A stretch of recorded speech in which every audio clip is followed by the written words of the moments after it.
least $100 million cheaper.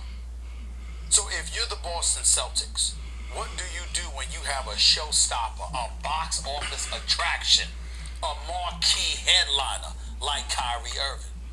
You move him for equitable compensation. No.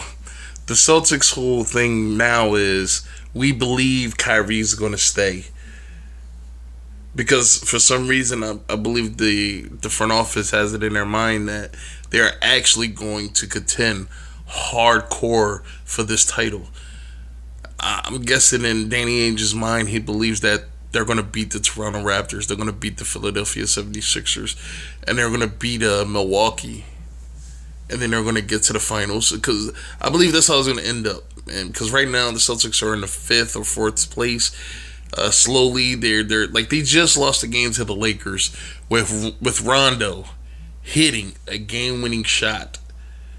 I mean, Rondo knocking out 3-pointers. You got LeBron knocking out deep-range 3-pointers. Can't make a free throw, but this dude's knocking out 3-pointers in your face.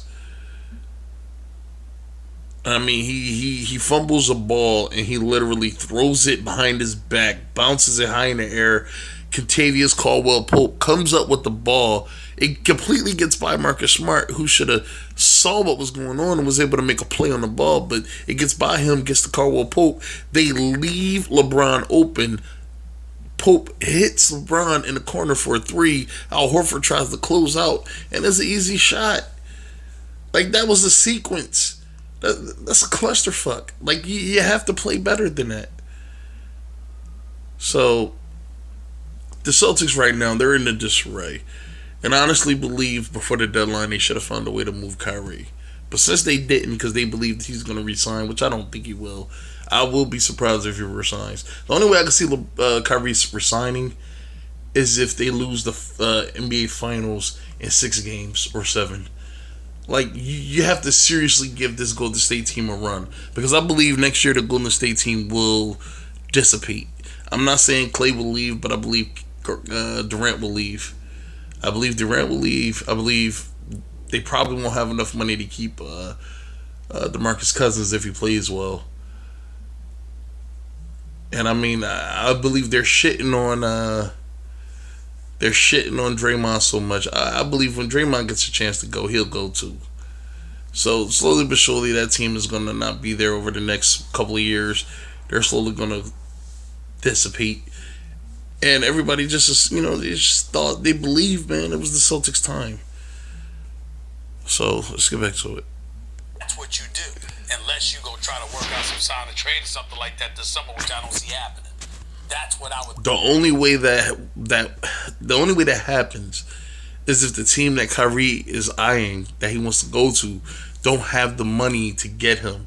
Like, Cleveland had to do a sign and trade, and I believe Toronto had to do it as well, because I don't believe Miami could have signed him out of free agency, because they already signed D Wade to a max deal. So I don't know if they had the money to sign those guys as well. So what they did was a sign and trade. They signed and traded for him. They ended up in the luxury tax, I believe, by a lot. I believe they were in the luxury tax a lot, man, because they really couldn't get anybody. Like, their bench comprised of Shane Battier and Mike Miller and Joel Anthony. Joel Anthony was your fucking starting center. So they did a sign and trade, and that's because I believe that was because Miami couldn't sign them all. So let's go. Think about doing, but then again, that's if I don't believe I got the title. Remember, I think Boston's going to the finals. I think Boston is going against the Golden State Warriors. What do you believe? What would you do? Damn, Max. This is what I'm saying, Stephen. Max, is that hard? I'm not going to front. There's nothing the Celtics can do at this point. The only thing the Celtics can do is hope and pray that this team figures their shit out before the playoffs start. Because once the playoffs start, if this is the Celtics team that's going into the playoffs, they're going to lose in the first round. They're not cohesive enough. I mean, Gordon Hayward is playing better. So he looks like he's coming back to his form. But it seems like everybody else is just slowly declining. I mean, Marcus Morris is playing his ass off. Marcus Morris is probably the most surprising aspect of this team.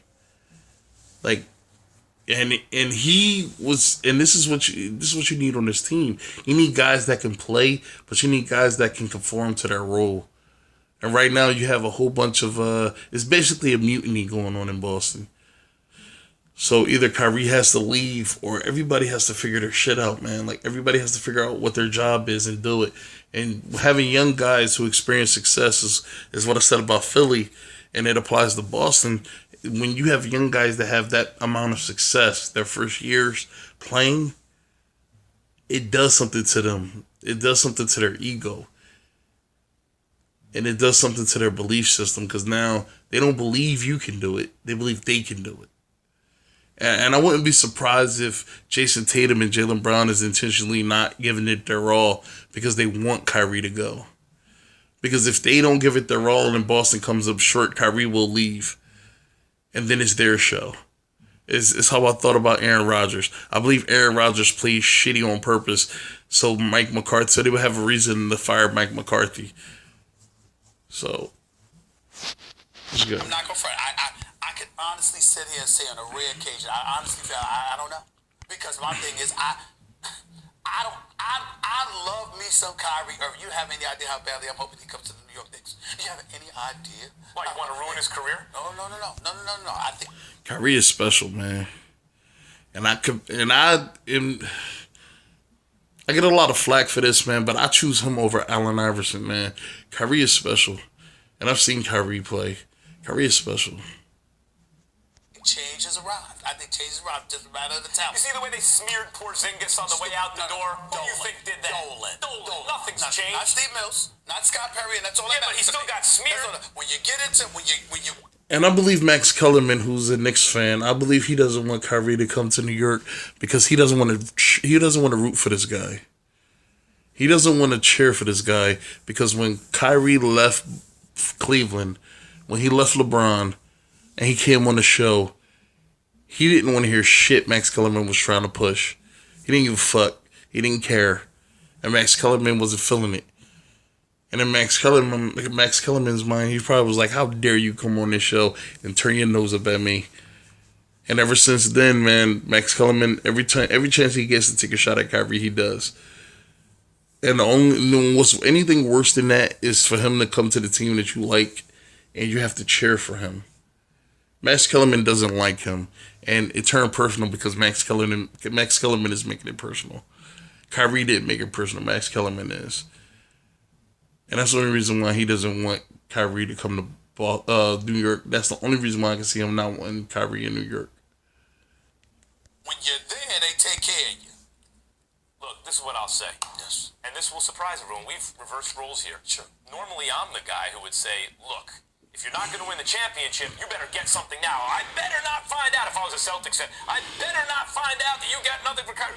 This is the rare occasion when I got to say, you're going to have to keep him and risk getting nothing for him. And I think you probably will get nothing for him. And I think you probably won't win the championship. Now, there you go. That's the Knicks fan coming out. Because if Kyrie just leaves and you get nothing for him, then what the fuck was all this for? Especially if you don't win the title. What was all of this for? To have him on your team for one more year? To milk the fans of their money because they're going to come to see him play? What was the point? If you're not doing this to win titles, what the fuck is the point? And if you're not doing this to keep him long term, why keep him at all? That's the Knicks fan coming out. Because you want Boston crippled. Because when the Knicks have a potential to get Kevin Durant next year and who else? Jimmy Butler, all these different names that people keep throwing out there. If they get any of these guys, that's going to make them stronger. And if Kyrie leaves Boston without Boston getting anything for him in return, that cripples Boston. Because they gave up a lot for him when you're talking about the return value. Like what you get in return. And if they get Kyrie for the next 5 years, they won the deal. If Kyrie leaves after his contract is over, even though Isaiah Thomas ended up out of Cleveland before the year was over and Jay Crowder ended up out of Cleveland before the year was over, I still feel Cleveland wins that trade because now you have a first round draft pick on your team, a top 10 draft pick on your team that could potentially grow into something special, and now you got him for the next 10 years potentially. And they only had Kyrie for 2 years, and he spent the majority of that being hurt, or he spent the majority of that underachieving on the team. So I don't know, man. Look, I feel like they need to move him. Be left holding the bag with no Kyrie Irving. But I'll tell you why you have to take that risk if you're the Celtics. You know, I picked the Raptors to get out of the East when the season started, and I'm this close to changing my mind and saying the Bucks. The Raptors came out of nowhere and surprised everybody. Nobody expected Kawhi Leonard to go on that team and have the immediate success that they did. But I'm going to tell you why that Boston is having such a hard time with that team. The size. And now they just got bigger. They sent Valanciunas to Memphis. They sent DeLon Wright to Memphis. And they got Marc Gasol back, who for some reason seemed to he seemed to believe that it was a good idea to get a 3-point shot this late in his career. So now he's a 3-point shooter now as well. So you're talking about a guy who could protect the rim, who was a defensive player of the year at one point, could protect the rim, rebound, block shots, and now this dude can hit threes. Then Pascal Siakam is becoming a household name now. You still got Serge Ibaka on the team. Kyle Lowry is a fighter. Like, this dude, I mean, no fear. Like, you talk about no fear in a player, man. Kyle Lowry has no fear. Unless it's LeBron James. But, I mean, they're having a hard time because that team is physical. They're willing to play defense, and they're willing to get in your face. And Boston had a hard time with dealing with that. And you know why? Because they don't have nobody that can get physical back with them.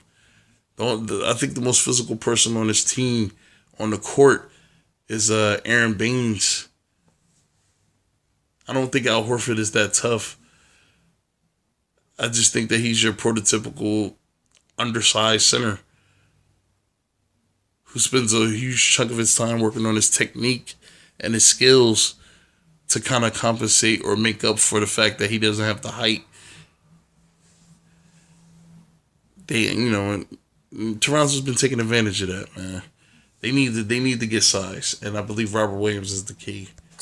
But I'll tell you something about Kyrie Irving and the Celtics. There's a championship team in that Celtics team somewhere.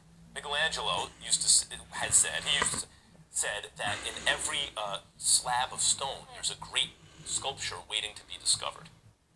The Celtics are that slab. That's about my body. There's just a layer over it, and underneath it's going to be a great Molly, sculpture. the whole country. Oh, God. What the fuck? I fucking hate Molly Caron, man. I really do. There's something about female moderators, man. Can't stand them. Feels very sorry for you based on whatever. Based on the fact that that people don't find you attractive physically. That is a big problem. That's a big fucking problem. Jesus Christ. I know, in fact, big problem for you, and you probably could. I don't know what you can. Somebody doesn't. Just a winter layer. Keep going. Those are the breaks, Molly. The point is that the Celtics are that slab of stone. Now, you can't say that about every team. In fact, you can say that about very few teams. But in that team, I don't know about that, man. Because if you look at Sacramento, they've been playing out of their mind so far this year. Compared to what people expected them to do, they've been playing out of their mind. You also have Orlando, who's been playing better. And Utah is still a work in progress. Phoenix seems to be stacking up the talent. Minnesota is getting better. I mean, there's no team that I can honestly say is shit right now besides the Clippers. And I won't even say they're going to be shit for long because I believe everybody believed this, but I believe Kawhi Leonard is going to the Clippers. He wants to be in LA. He really wants to be in LA, and I believe that the Clippers, since he doesn't want to play with LeBron, the Clippers is the second option. So there's no team that is shit right now. Every team you name has talent on the team that can push it. Now, Indiana is a special case because Oladipo went out with a season-ending injury, and we have to wait and see how he comes back.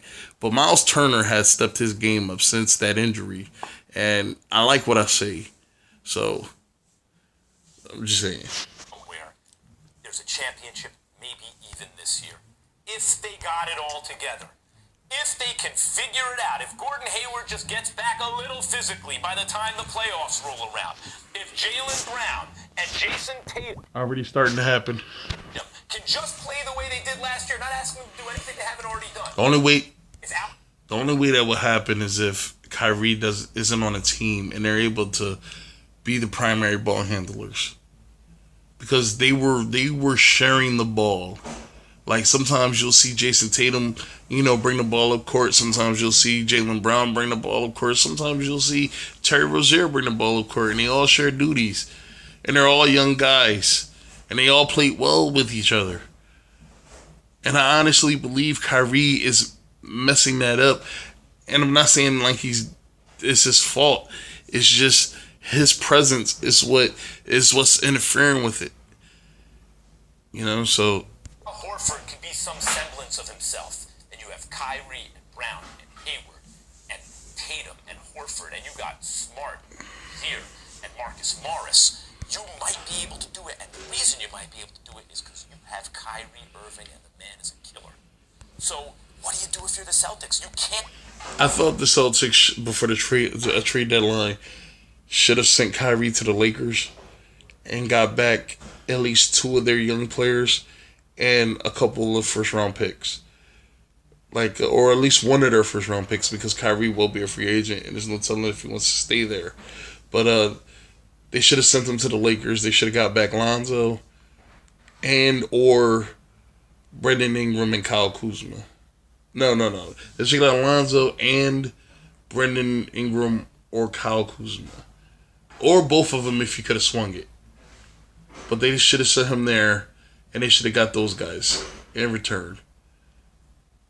And the first round pick. Maybe two, depending on how generous the Lakers were being. But the Lakers need help. They need help. And even though they beat the Celtics last night, the Lakers need help. They will not survive the West at all. They will not survive the West if they continue down the road they're continuing down. I believe this team is extremely handicapped. Give up on the chance to get a title right now, and yet the risk you're going to have to take is that it doesn't happen, and I think it's unlikely to happen, even though there's a chance, and you lose them for nothing. Max, I ain't about to disagree with you. Kyrie is so bad. I don't give a damn if you don't win. That's how phenomenal he is. Kyrie is that special. I cannot tell you what it has been like for me the last few weeks watching this brother put on a show. It's ridiculous. Against Toronto, against Golden State. No matter who. It's something.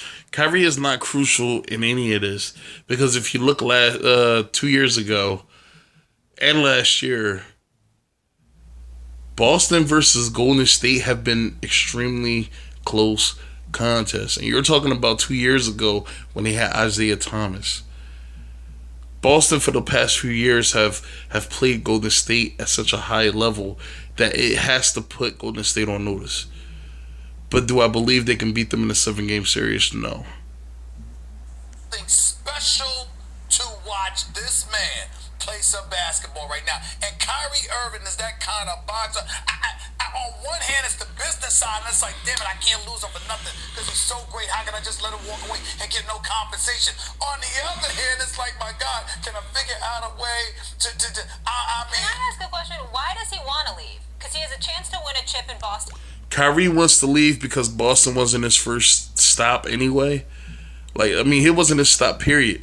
If y'all remember, Boston was not one of his choices when he left Cleveland. His 3 choices were Minnesota, San Antonio, and New York.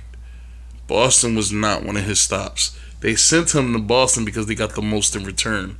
They felt they got the most in return. And I believe now he wants to leave because this team is not for him. And what I mean by that is you have Jason Tatum, you have Jaylen Brown, that if they follow Kyrie the way Kyrie wants them to follow him, the chemistry would be so better. Like, that's the thing about having a leader. Everybody needs to fight in order for anything to work. When you have somebody in position of command, everybody has to be willing to follow them. Everybody has to be willing to follow Kyrie.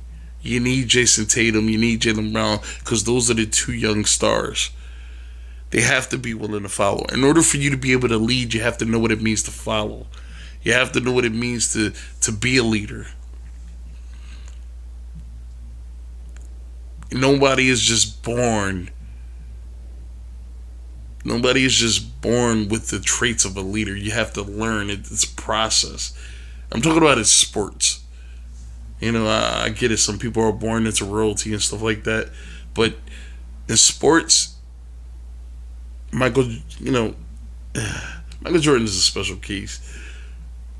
But I believe he had to follow. He had to follow Phil Jackson. He had to learn. I mean, he may have been the king of his own castle, but his castle was shit, honestly. Even though his greatness was good enough to get them to the Eastern Conference Finals, he had to, in order for him to be considered the greatest, he had to win. In order for him to win, he had to follow Phil Jackson. He had to learn how to lead. LeBron,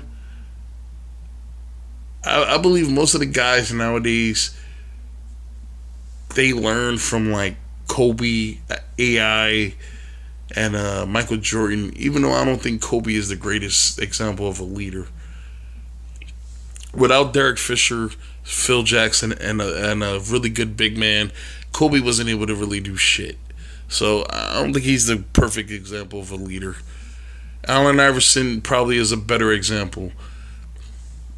But without Larry Brown, who was a great coach, I don't think that he would have been as good as he was. And I damn sure don't think he would have made it to that finals when they played the Lakers. But I don't know. These young guys, they have to understand, man. Like, it's the chain of command. You just not. You don't come into the league just anointed to a position of power. You have to work your way up. You have to show that you deserve the position, and you have to show that you have to earn it. So I think that's the reason why Kyrie wants to leave, is because these young guys, they just want to take over. They don't want to learn what it takes to get there. All right, so I'm gonna finish watching the rest of this because it's about time. And then make the most money there, well, right? First of all, he's not thinking about leaving this year. He's there to try to win the chip this year, and he believes he's got a chance to win it. Even in the future. But the issue, and here's the deal: he stood up in Boston and he said, "quote Remember, I kept bringing this up. I'm ready to stay if you'll have me." And remember when I came on, I said the operative words were, "if you'll have me." That means you're going to pay me the max. You're going to give me every penny. You ain't thinking about moving on from me, etc., etc. Even though Anthony Davis wants to play with Kyrie in a perfect world, and New York is fantasizing, it's either Anthony Davis with Kyrie or Kevin Durant with Kyrie. I'm telling you, the New York Knicks fantasy now. That's what they're targeting for this summer. Make no mistake about it. Kyrie is that guy that they want. That they want to get. And if you are the Boston Celtics, you're thinking about winning the championship. You're valuing some other players. And you're like, what the hell's going on here? I mean, there should be no question as to whether or not I'm going to remain here for years to come. And with Kyrie, without that question, here's the thing. That has a lot to do with it. LeBron confused people because LeBron chose Cleveland. And people think that. See, that means the world has changed with digital tech. All right, another thing. If Kyrie does stay, Boston has a lot of things up in the air right now because they have the Memphis pick. They have the Memphis pick. They have the Sacramento pick, and I believe they also have the Sixers or Lakers pick or something like that. No, they have Sacramento pick. They have Memphis pick. They have their pick. I believe they have another pick from somewhere. I forgot where though. But they have all these picks. Now, if any of these picks turn into high lottery draft picks, which I doubt it because Sacramento's playing better. Now, the only way that pick becomes a high lottery if they completely collapse and they don't play as well. But they have a lot of those picks, man. And if they turn into high lottery picks, you're talking about bringing on even more young talent. And to have that much young talent on a team, these young guys come in believing that they could lead teams, they could lead franchises. You know, they believe they can be the forefront. They don't have to stand in the back and wait their turn. They don't have to. So somebody would have to go. If you keep Kyrie, somebody's going to have to go. You're going to have to trade something. They're going to have to make some moves this offseason. This is a very trying offseason for Boston because you have so much talent on this team, and I think that's the biggest downfall for the reason why they're playing the way they are. That's the biggest reason why. It's because they have so much talent, and they're going to have to move somebody. So let's finish. Technology and social media, you can amplify your brand from any market. It doesn't matter as much. No, everyone, let's not get it. Don't get it twisted. LeBron was from there. He went back home. He happened to be from there. Where did he go when it was time to be a billionaire? Which is obviously what he's trying to do. He went to LA. Whether or not the world likes it, there are only two markets really that a player can go to amplify their brand optimally, globally, right? There's New York and there's Los Angeles. The problem is the Knicks have been under Dolan dysfunctional, meaning what you're left with really is Los Angeles. But maybe Kyrie, because he's from the area, from Jersey, goes, I want to go home the way LeBron went home. All right, so that was a video, and a lot of the points Stephen A. made, I feel the exact same way. If you were to ask me or any other person, like 2 months from the trade deadline, should you resign Kyrie or should you trade him, or should you keep him and lose him for nothing? A lot of people would be torn by that. Like if it was their decision to make, you would be torn by that decision because Kyrie is such a great talent, and you want to keep him because you don't know when the next time you'll have somebody as special as him. But you also don't want to lose him for nothing. You want to ship him out, get as much as you can, especially if you have no hope of winning this year. But like I said, this is a moot point because they already kept him. They didn't trade him. And hopefully Boston is able to play well down the stretch. And just as a side note, this is my first time doing videos like this. This is my first time doing videos, really, period. And anybody that sees this, just give me an opinion on, either how I'm doing or what I can improve to make it a better experience. But I want to do a lot of sports videos where, I listen to them talk and also share my opinion on things. But thank you.